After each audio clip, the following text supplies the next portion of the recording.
All right, welcome into SportsBit Betting Insight today. Pauly and Teddy, big game breakdown is going to be huge. Game 4 NBA Finals and the Dodgers against the Giants. It's Kershaw against Cueto. NFL team previews continues. AFC South, we start with the Houston Texans. And, of course, play of the day. Bad bets, bad beats. Let's get the bad bets out of the way. Our play of the day went up in flames. The Pirates flew all the way to Colorado for one game. They put out the right lineup. And the one guy who was rested and ready, Jeff Locke, had nothing, Teddy.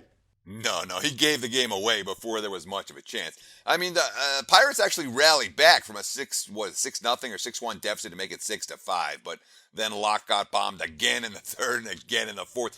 Finished 4.2 innings, 11 runs, 11 hits, 3 walks, 2 strikeouts. Half the batters that faced him reached base, Pauly. And it is worth noting that once things got ugly, they kind of asked Jeff Locke to jump on the grenade and save the rest of the bullpen. That's the only reason he was in there long enough to give up 11 runs. Silver lining for the Pirates, they only used 2 guys out of their bullpen, leaving the pen relatively fresh for their big series against St. Louis over the weekend. This was a good sweat. Game 5 Stanley Cup Finals. 4 goals right away. 3-2 at the end of the first period. You needed an empty net goal to cash that ticket if you had the over. What do you mean a good sweat? There are no good sweats, dude. You have an over ticket, you want that cash in the first period if you can. It didn't happen. And of course, you're sweating, you're biting your nails by the third period. There were 5s, there were some 5.5s out there, mostly 5s for the Sharks Penguins over. That empty netter with $1.20 left in the game made all the difference. Yeah, we talked about it earlier in the week too. Now Game 6 Sunday night San Jose. They're trying to force a Game 7, 1-31 all time when a team's down 3-1 in the Stanley Cup Finals. It's been since the 40s, the only team to come back. See if the Sharks can force a Game 7. Reds bullpen, what else do I have to say? Well, we got to talk about Martin Jones, though, for a minute. You know, when I know the name of a goalie in hockey, it matters. Did you see that tweet from NHL Public Relations? The first goalie in the expansion era to make 40-plus saves in multiple wins in a Stanley Cup Final.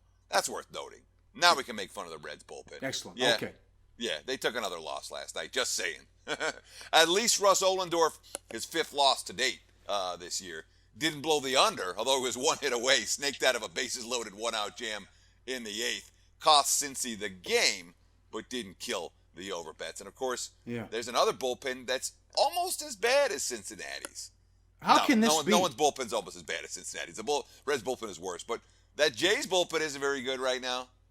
It was a problem from the get-go. In the first week of the season, they have tied the Reds for most bullpen losses. They blow it again. This is troubling if you're Toronto. I gave up on them a week ago, and here they blow it again. And the wise guys, they got beat up on the Jays. You know, that game was bet up minus 150 to minus 175 against Baltimore. Guess what? Blue Jays bullpen, as you mentioned, now tied with Cincy, 2 bullpens that have taken 15 losses already this season. Wow, this was a bad bet. A big move on the Astros here. They lose, bad bet. The Sharps got this entire series wrong, Teddy. Yeah, they sure did. You know, yesterday's game, Astros opened basically even money, plus 100. They closed minus $1.35 favorites. They lost another one to the Rangers. They're now 1-9 this year against Texas. Worth noting, if that record was reversed, Houston was 9-1.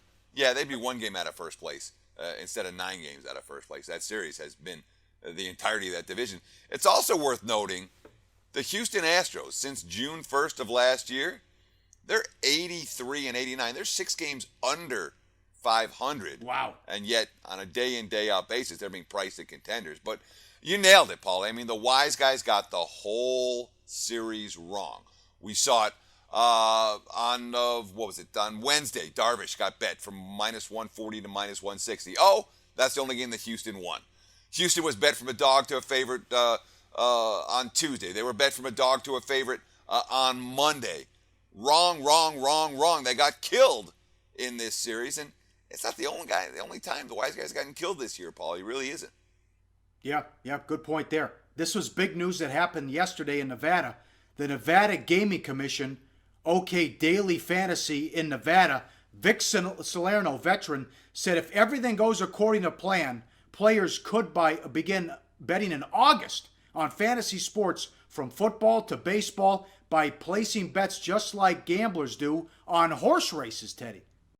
Yeah, and Vic Salerno, let's give him a lot of credit. He's a guy that's been in the bookmaking industry here in Nevada for about 4 decades, and he's been an innovator in that regard. First guy to offer the mobile betting kiosks with Leroy's, and now he's looking to get involved in fantasy wagering. The whole thing, of course, was Nevada was one of the early states that kind of said, fantasy wagering, I'm not so sure, and kind of started, was one of the early ones when the onslaught of, guess what, you can't bet fantasy now, you can't play fantasy now, was going around the country last fall after the FanDuel and DraftKings spent probably a little bit too much money on advertising those first few weeks and attracted a bunch of attention. But the fact is that Nevada said, hey, you can't do it, we want to legalize it, we want to regulate it, and they've done that already. So now there can be and will be legalized fantasy wagering within the state of Nevada. This is a positive sign. And let's not forget, 2006, the sports betting handle in Nevada, $2.4 billion. Top $3 billion for the first time in 2012. Last year, $4.2 billion. This year, for 2016, they're talking it could be $5 billion. So this industry has doubled in the last decade.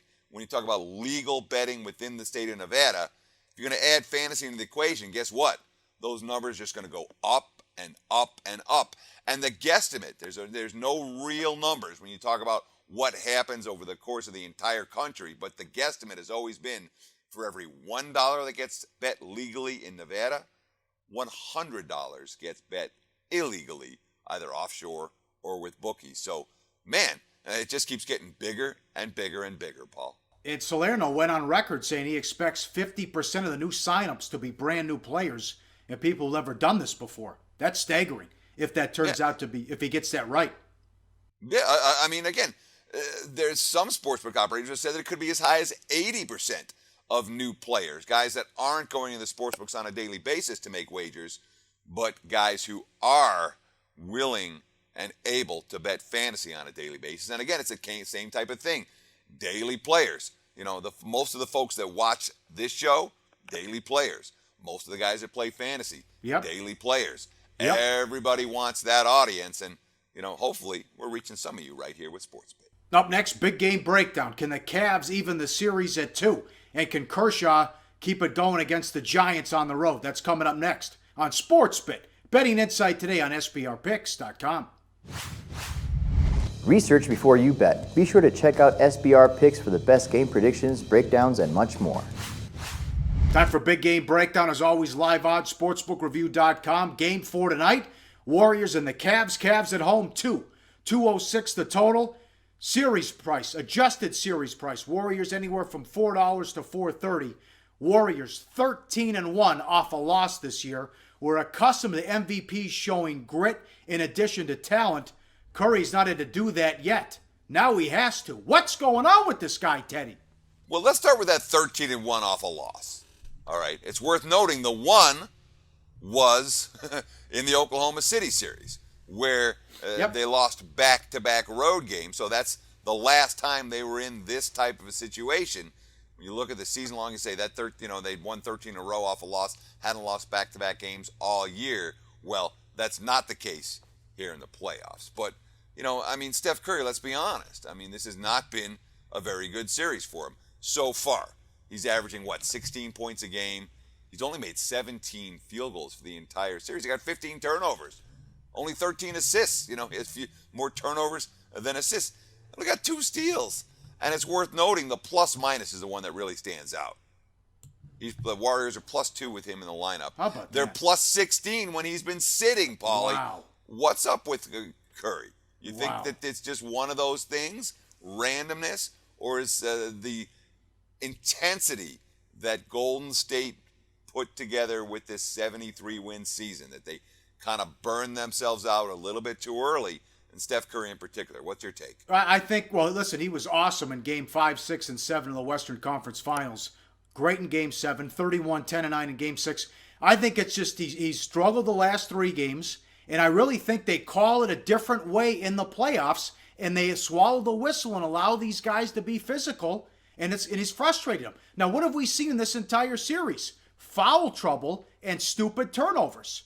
So he's got to snap out of it. And even Kerr benched him in the Game 3 loss because he kept getting beat on backdoor cuts. So the kid's got to wake up here and get going. Yeah, we talk about that Golden State team. I mean, the entire team probably needs to show more toughness. And Curry, just one of them. Here's a quote from Steve Kerr. Quote, "We were soft in Game 3. When you're soft, you get beat on the glass." They were minus 20 on the boards. We'd turn the ball over. They had 18 turnovers in Game 3. Of course. They just punched us right in the mouth, right in the beginning. We would turn the ball over like crazy, soft, extremely soft to start the game, and they set the tone with their intensity. And I love the Draymond Green quote. He also said, "We were extremely soft. We got bullied, punked, whatever word you can find for it. There was no X or O adjustment made. They punked us." I agree with what he said. So, when is Cleveland considered tough? That's never happened. Was it the Warriors just showing up fat and lazy? Or was it what Green said about, they were more physical, they were more aggressive, and we came out and we weren't ready? I think it was the Warriors showing up fat and lazy, and then the Cavs just saying, "This is our season, let's go." Because when have we called Kyrie Irving tough? That's never happened. Yeah, he may not have been tough, but he sure as hell was good in Game 3. Make no mistake about it. I mean, he went 3 of 7 on triples. But most importantly, he was 9 of 18 on 2-point attempts, and he helped break down the defense. First time all series. 8 assists, only 2 turnovers after being minus in assist to turnover ratio in the first 2 games. Again, but we have to ask that same question. Was this Irving getting better, or was it Golden State just being passive? And I tend to think it was a little bit of the latter. Yes. Now, Kevin Love's likely to be cleared, and they're probably going to bring him off the bench tonight. What do you do if you're Ty Lue? And why was LeBron on the floor in a blowout in Game 3? Yeah, I mean, that's one, again, we talk about coaching and experience. And Lue called a lot of things right on Wednesday night. He really did. But LeBron plays more than 40 minutes. He played 7 minutes and 22 seconds in the fourth quarter. And the lead never got below 22 in the fourth. Obviously, James shouldn't have been out there at all. And remember, relatively short turnaround between Games 3 and 4. They had 3 days between Games 1 and 2 and 3 games between Games 2 and 3. Now, just 48 hours between Games 3 and 4. LeBron was out there too long. That might cost them tonight. Yes, and this was very interesting to go back with what we discussed earlier. A lot of guys on that Golden State team told people in the media, and Brian Windhorst talked about this, that they felt Game 6 of the NBA Finals was in the Western Conference Finals when they beat OKC. So once they won that game, they felt they won the title, and they had beat this team 7 in a row. Fat, lazy, whatever you want to say, not ready to play in Game 3. We'll see how they respond tonight. I can't wait for this game. Again, live on sportsbookreview.com. The Dodgers against the Giants. It's Kershaw against Cueto. Dodgers $1.55. 5.5 the total, and you might think getting Kershaw away from Dodger Stadium can help a bit, but if you're the Giants, how about a 1.23 ERA and 15 starts from this mound, Tenny? Staggering. Kershaw's numbers are beyond staggering right now. I mean, I'm just going to read off some crazy numbers right now, okay? Let's just start with the Giants. Multiple World Series winning Giants. Let's see. Kershaw on this mound has 111 strikeouts versus 68 hits allowed. That's pretty good. How about this? The Giants' current roster against him, an OPS, Paul, of 410. That's sick. There's no precedent. Look at what Clayton Kershaw is doing right now. Okay, 8-1 with a $1.46 this season. 45-11 with a $1.87 ERA the last 3 seasons. Look at the numbers. 109 strikeouts compared to 6 walks. He has an 0.65 whip. Nobody has an 0.65 whip. And how sick is this stuff? Look at the strikeout to walk ratio, Paul, in Major League Baseball. Number 1, Clayton Kershaw at 18.2. Number 2, it's Thor at 7.9. You're not supposed to be able to lap the field in that category. And yet Kershaw's done it. And here's where the bookmakers can't do anything about it because the public's going to come in and lay whatever the price is. what we talked about on Monday's show. He was 525 here in Las Vegas in 2 different books against the Braves. So they're 11-1 in his 12 starts, 7-3-1 of the under, even with the adjusted totals. So someone betting Kershaw under in a parlay has not had a losing ticket in the last 7 starts. And as we talked about on Monday's show, we're in the first week of June, second week of June coming up. He's had 1 bad inning the whole season. 1 bad inning. That's sick numbers. And of course, remember, in football, you can adjust a point spread and turn a winner into a loser. If a 7-point favorite, the money comes in, and now they're a 14-point favorite, they win by 10. Guess what? That winner's become a loser. Same thing can happen in basketball. In baseball, that can never happen. All they can do is raise the price and raise the price. The market's going to raise the price. And finally, when somebody loses, they'll make some of it back like we saw with Arrieta. But, Dodgers 11-1 and Kershaw starts. And it's not getting any better for the books. But I'll tell you what, Johnny Cueto, Pauly, might be ready to go out there and battle him.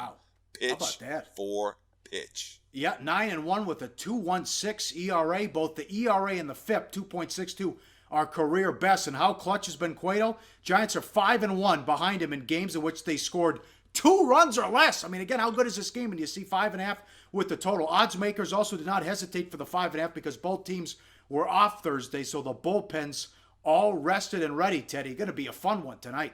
Yeah, and that we have to repeat that stat again. The Giants are 5-1 with Cueto on the hill in games where they scored 2 runs or less. It's impossible. Impossible numbers. Yeah. I'll tell you what, I don't know if I bet many under 5.5s, but I'm not betting the over in this one. Let's just put it that way. Yes. Remember, live odds, Sportsbook Review sportsbookreview.com. Up next, deep dive, Houston Texans, AFC South, and Brock we trust, and the play of the day on SportsBit. Betting Insight today.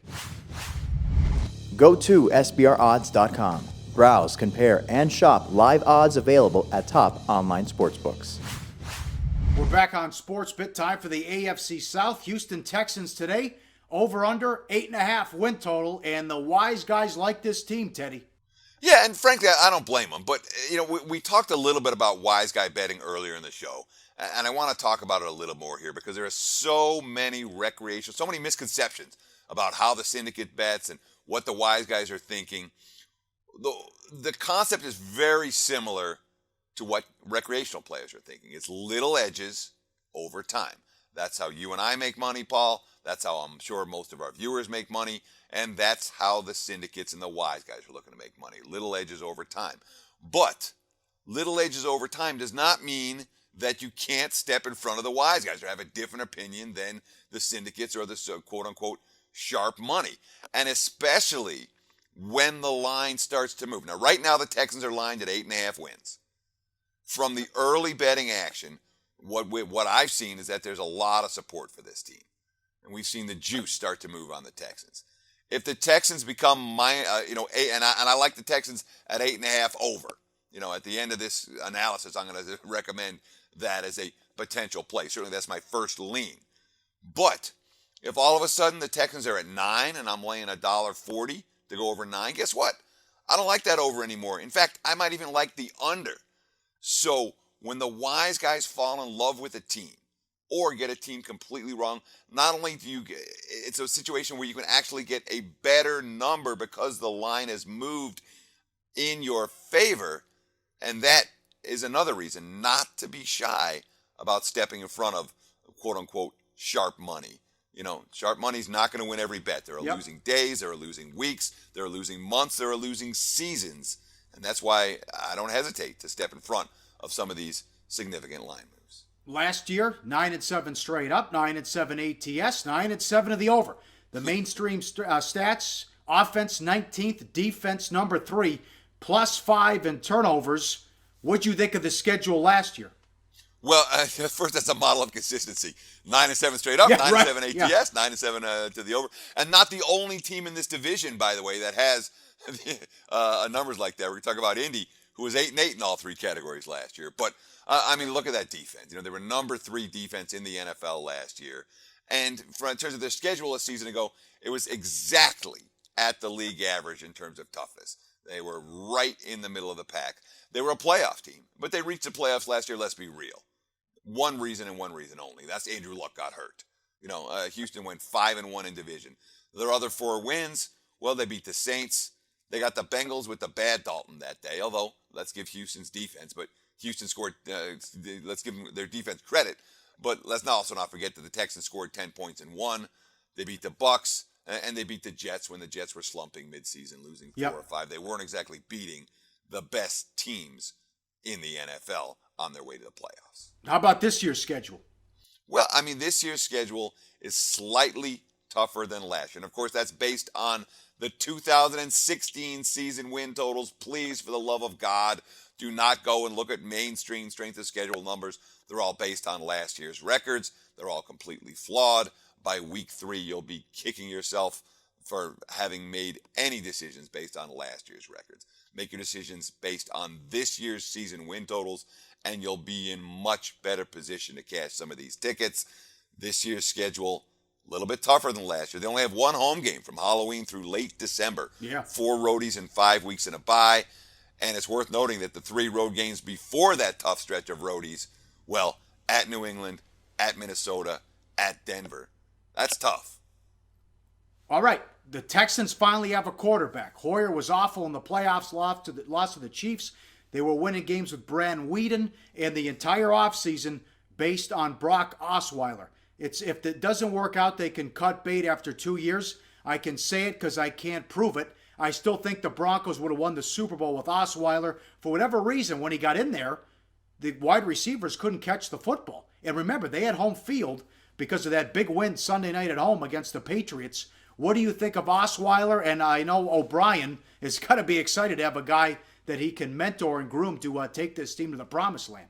Yeah, doing my research on the Texans, I was seeing stuff with O'Brien being on the hot seat and that he's got to coach up Osweiler to save his job, despite the fact they made the playoffs last year. Bill O'Brien's a good football coach. And yeah, I if agree. Houston moves on from him, they're foolish, regardless of what happens this year. But it's worth noting the Denver Broncos saw what Brock Osweiler could do, and they passed on him twice. Remember, they went back to Manning. He'd been injured. He'd been ineffective after Osweiler had that bad game in Week 17. And then the Broncos chose to go with nobody. Trevor Siemian and Mark Sanchez and Paxton Lynch, a complete quarterback void, instead of paying the money to keep Brock Osweiler. So, you can say they were right the first time when they said, hey, Brock, get back to the bench. We want Peyton to lead us to the Super Bowl title. Maybe they're right the second time, but it's definitely worth noting that Denver knows this guy better than anyone, and Denver chose to pass on him. Okay, well, how about the playmakers? We love Hopkins, but why wasn't that high on this team last year? If you double Hopkins, who's getting open, who's making plays, and who can I count on in the backfield?